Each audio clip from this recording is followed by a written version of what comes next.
Hey guys, we are back to balance. I guess I said back a couple extra times.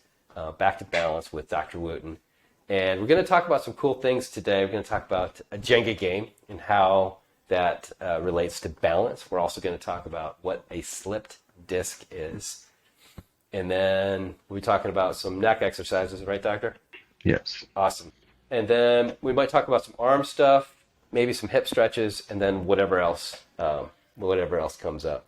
Yeah. So actually, it looks in the video like your Jenga game is kind of crooked. Is that just because the video is crooked?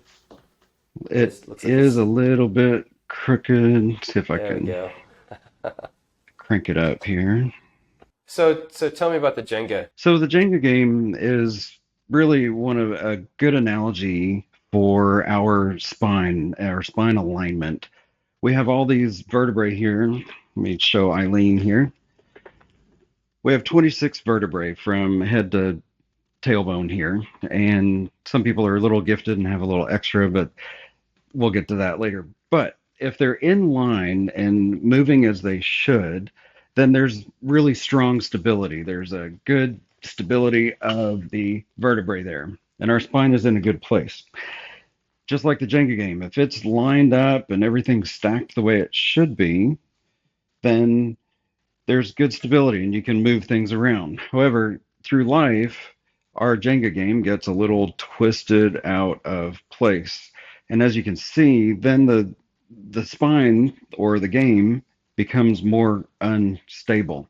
So that's works with our spine. If our vertebrae are out of alignment, if we have multiple, which we usually do, then the spine gets more wiggly, more jiggly, and more unstable, and that can lead to issues down the road. It can lead to more uh, tendency for injury. It can irritate the nerves of the spine that exit out of the vertebrae here. Muscles become imbalanced, and they're fighting against each other rather than being like a teeter totter. If a teeter totter is well balanced with two people with equal weights on each side, the teeter totter works smoothly and well together. However, if you have somebody that's heavier on one side than the other, it's going to take a lot of effort to make that teeter totter balance.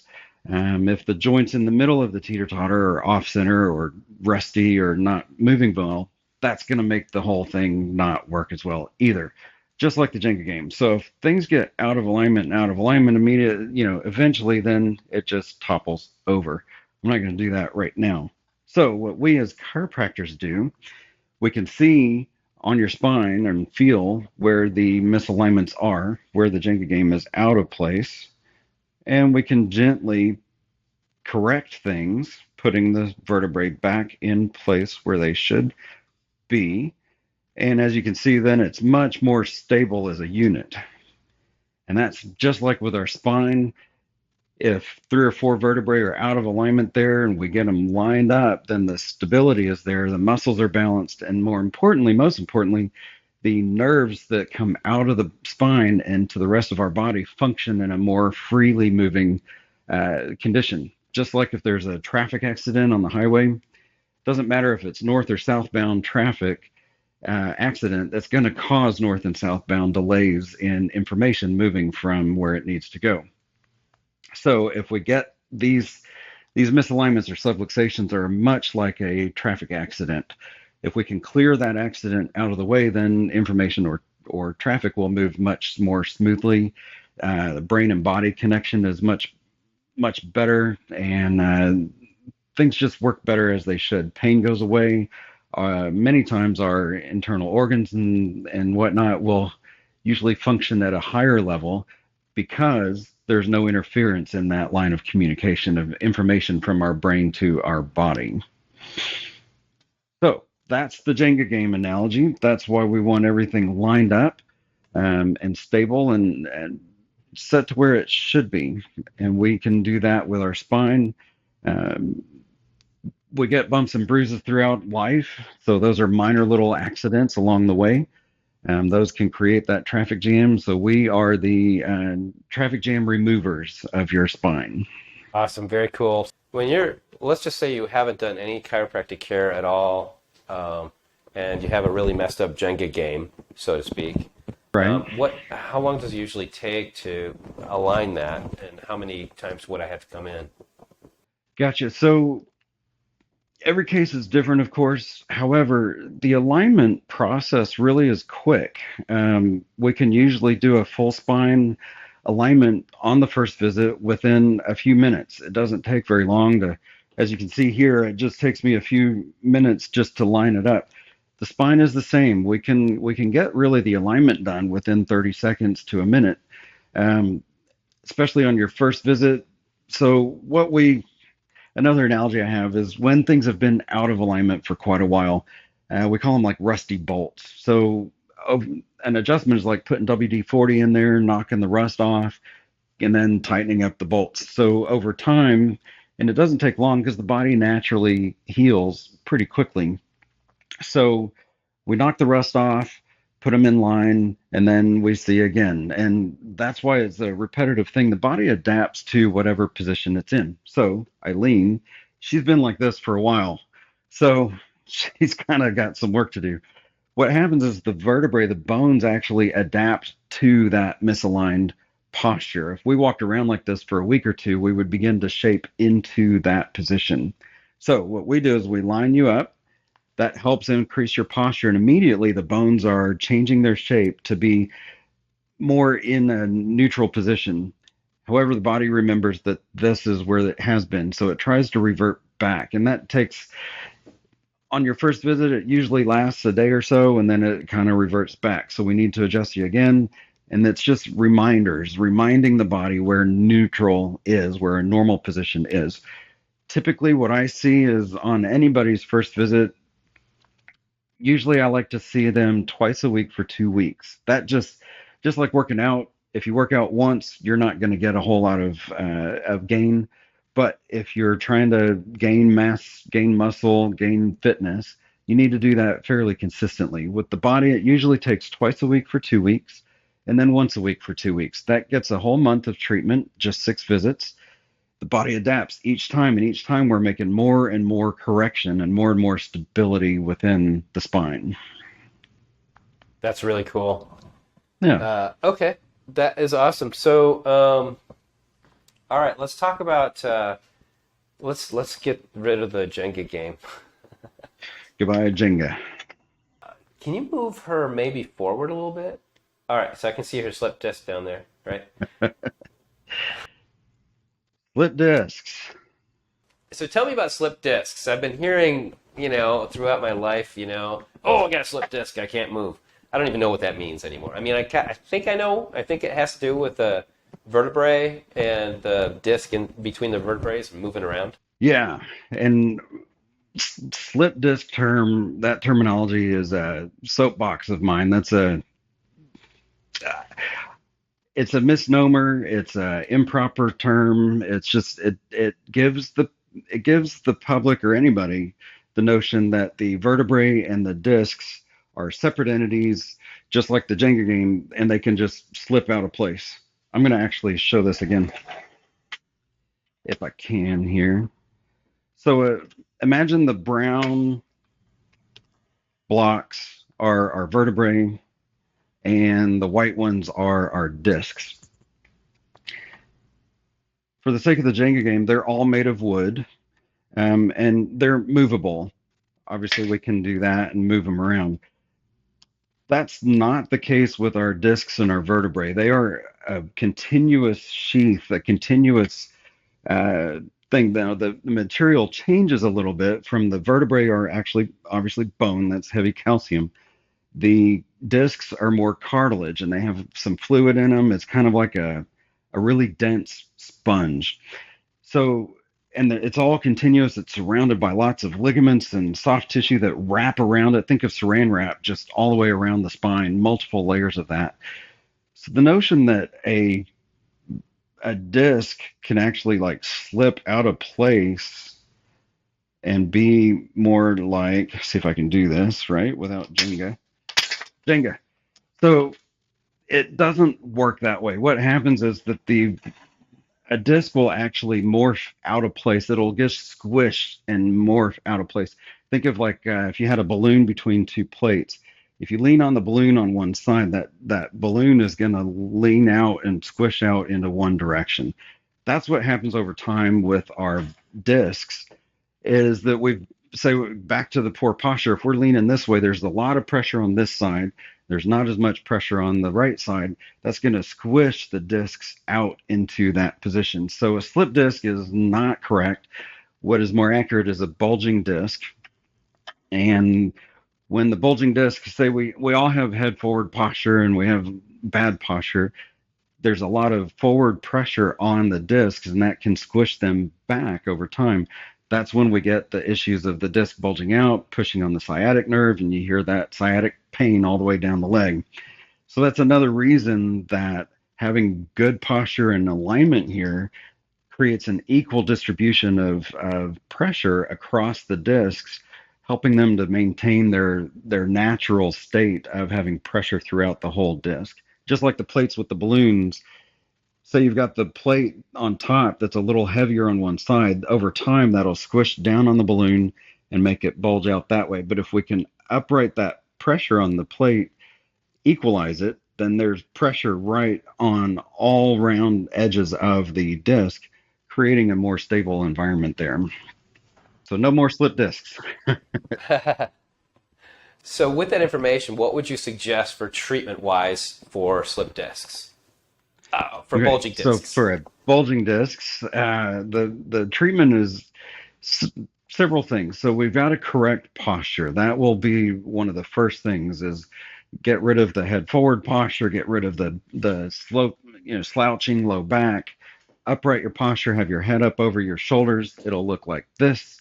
Head over your shoulders, and your ear should be in line with your shoulder and with your hip all the way down. That's our good plumb line.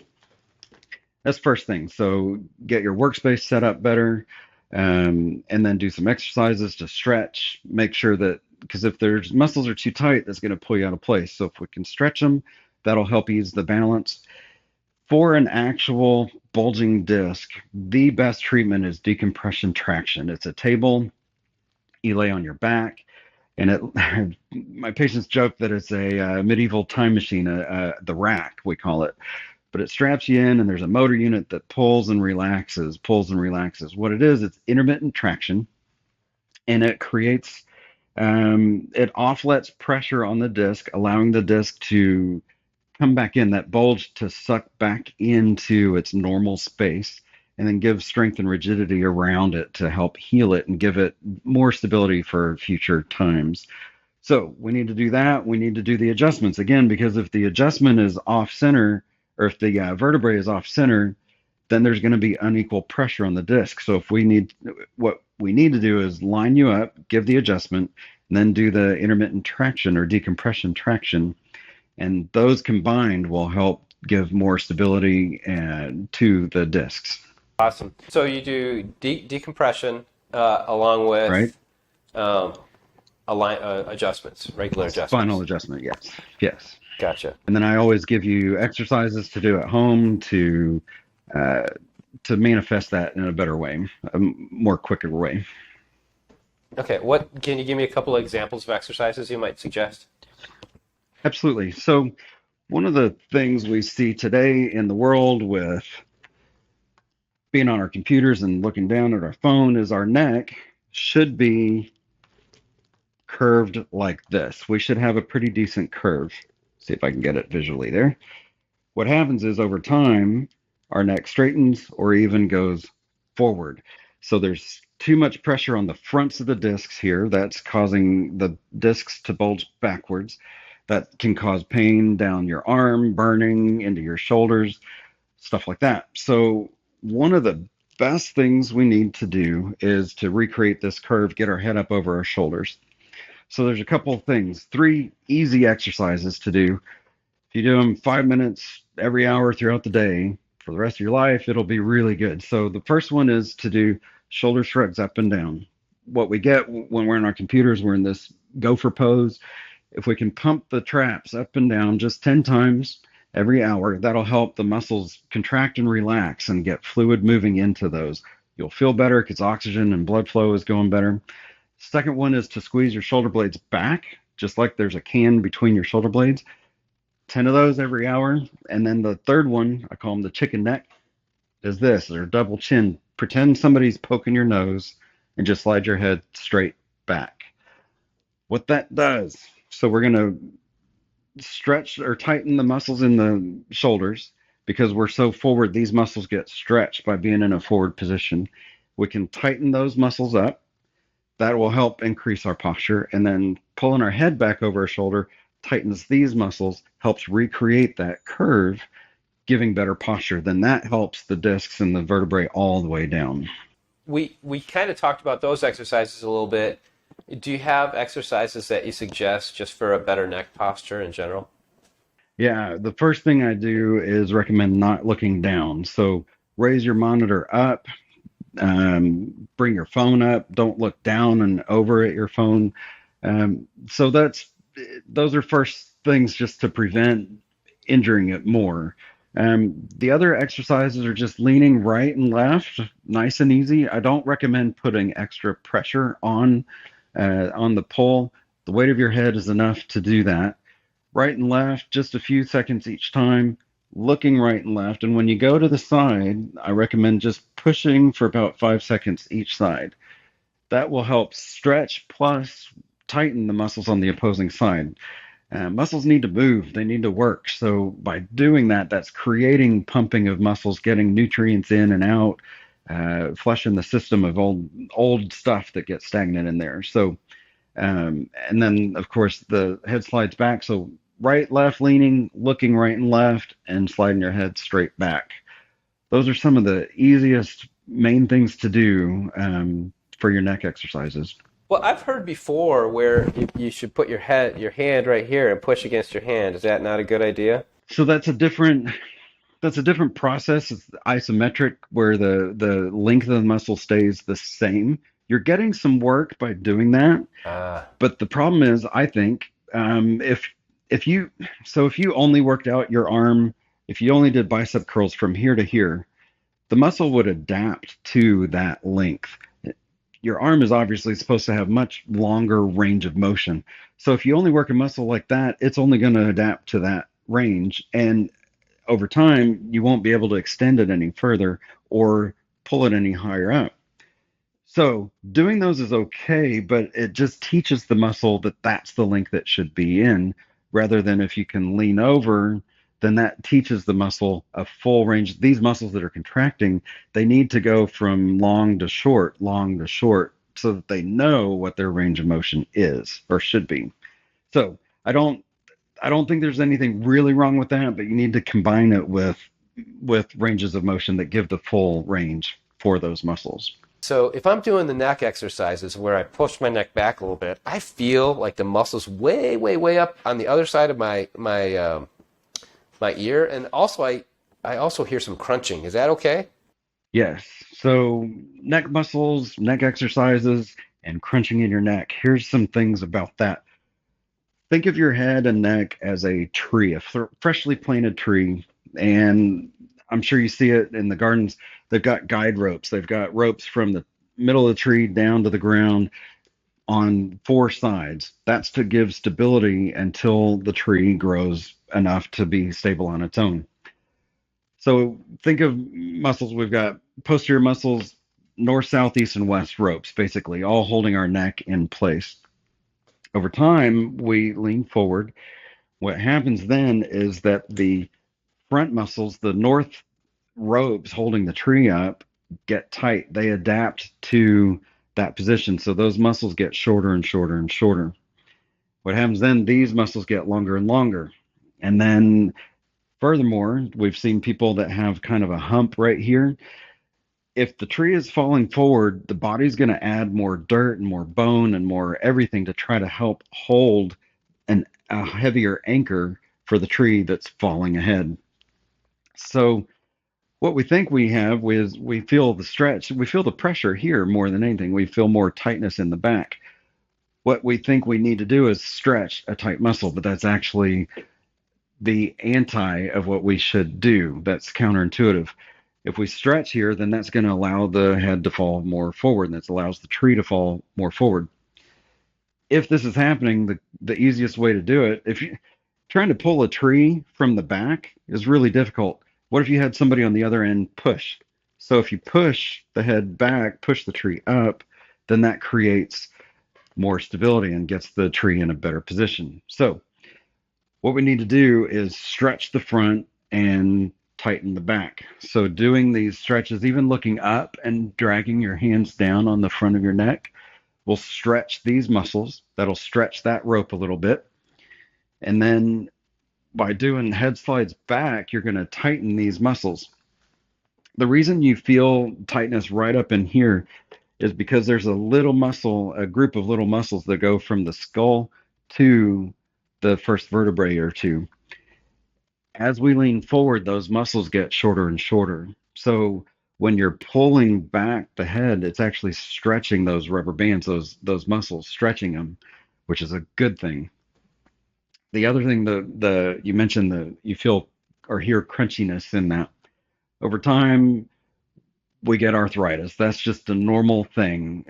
So think of a rusty bolt with a nut on it. If it sits there for a while, it's going to get rust all around it. But if you then start to work it a little bit, you'll hear and feel crunchiness. That's arthritis. It's just junk that gets into those joints. If you keep working it and keep working it, it gets looser and looser without that crunchiness. And that's actually decreasing the amount of arthritis that's in a joint. And so we can actually reverse some of what arthritis problems are. Cool. That's very cool. Okay, so let's transition a little bit now into the arms and maybe what are the things that you see people come in for with arm issues?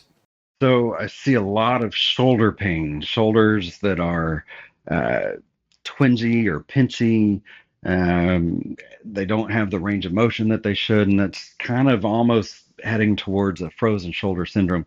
So what we have is we're on the computer so much that our arms aren't getting the full range of motion that they should. So I recommend three or four little things. One is just squeezes up and back, or up and down, excuse me, with that. And then shoulder squeezes back, doing those. That'll help stretch the chest muscles that get tight when we're in an arm forward posture. The other one, I'm going to step back a little bit, is to hold up on a door frame or a cabinet frame and pull down and away so that your arm is extending back behind you.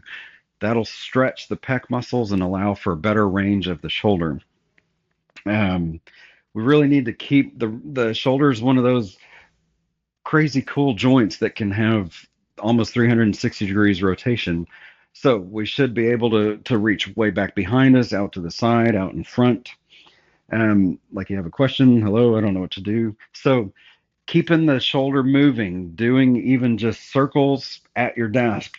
Your coworkers may think you're, having a seizure or something, but reaching back behind you, and then even pretend like you have an itch on your shoulder all the time. Come up and reach for your shoulder, scratch that way. That will give all kinds of rotation and stretches and exercises for the shoulder, which will help the overall health of the arms. I've heard a lot of times that people who are older have rotator cuff issues. Can you talk about that a little bit? Yeah, so what I think happens with the rotator cuff, why we're prone to rotator cuff injuries. Again, with the arm forward posture, what happens is the pec muscles, the chest muscles pull in and that rotates the shoulder in.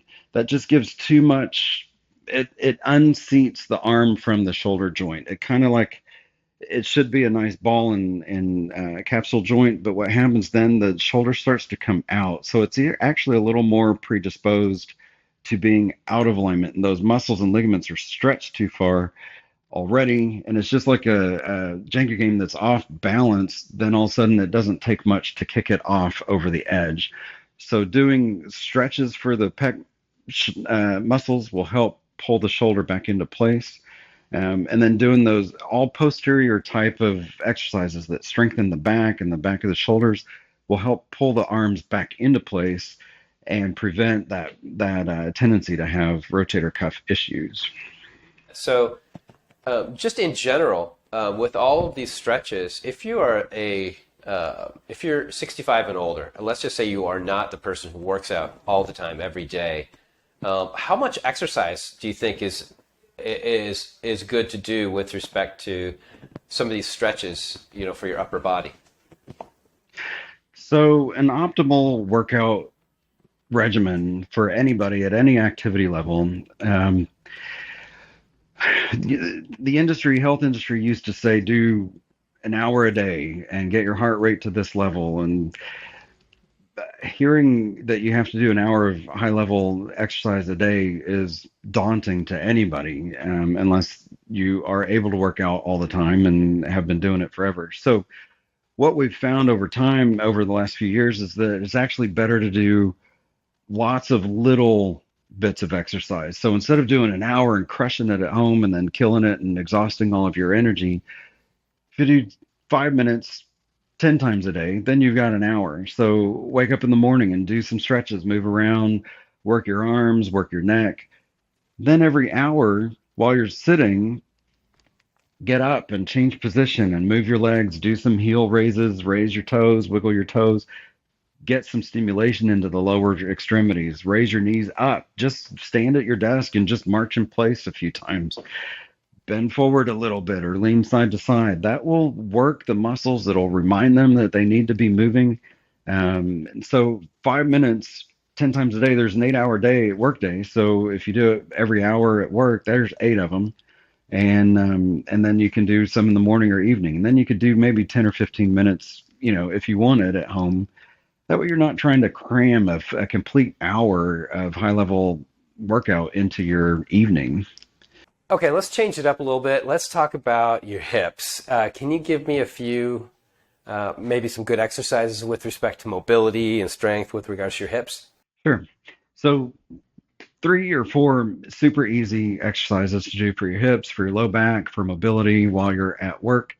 Most of us sit a majority of the day now behind a computer, so our hips are a main contributor to low back pain. The lack of mobility, the muscle tone, the imbalance of muscles in the hips. So here's 3 or 4 easy 5-minute stretches and exercises for your hips. First thing, put your foot up on your knee and then press down on your bent knee 3 or 4 times. Just pump it down. That'll stretch the groin, help just open up your hips. We hear that all the time in yoga. We want to open up your hips. That's a big part of helping you walk right and helping the low back function properly. So 3 or 4 of those. Second one, while you're in that position, is take your shoulder and drop it down towards your opposite foot. So you'll come down this direction. Stretching, here's a key thing about stretches. Muscles, their job is to relax. They don't like to contract. They don't like to release. So we need to teach the muscles to stretch. Best way to do that is to give a light stretch for about 15 seconds. We'll fast forward and then come up and relax. And then do a deeper stretch for 30 seconds. Come up and relax. And then a deeper stretch even more for 45 seconds. Each time you're lengthening the muscle further and further, and you're teaching the muscle it's safe to stretch here. They never taught us this in school. They would just say, here, stretch, touch your toes. Well, the muscles are going to fight that because they don't know what they're supposed to do. But if you lean into it 15 seconds and then slowly go 30, I used to say muscles are a little bullheaded. They don't really know what they're supposed to do. Teaching the muscles to stretch. So shoulder to your foot, down for 45 seconds.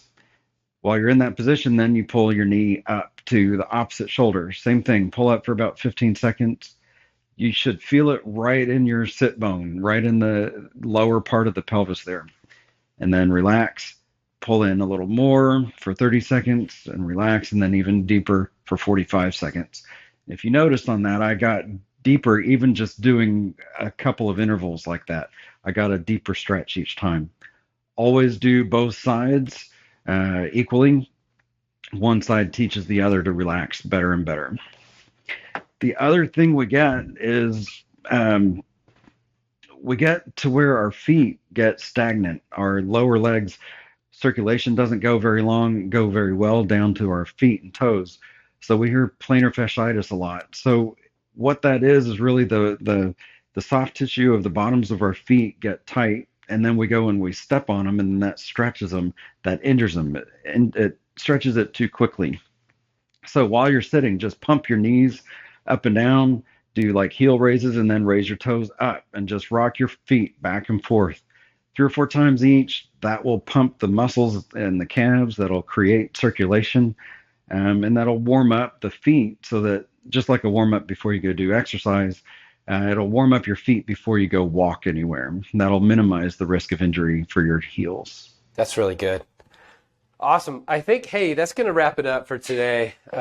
We talked about some really good stuff, and I can't wait for our next podcast. So thanks a lot, Dr. Wooten. Appreciate it. Yeah. Thanks for joining us.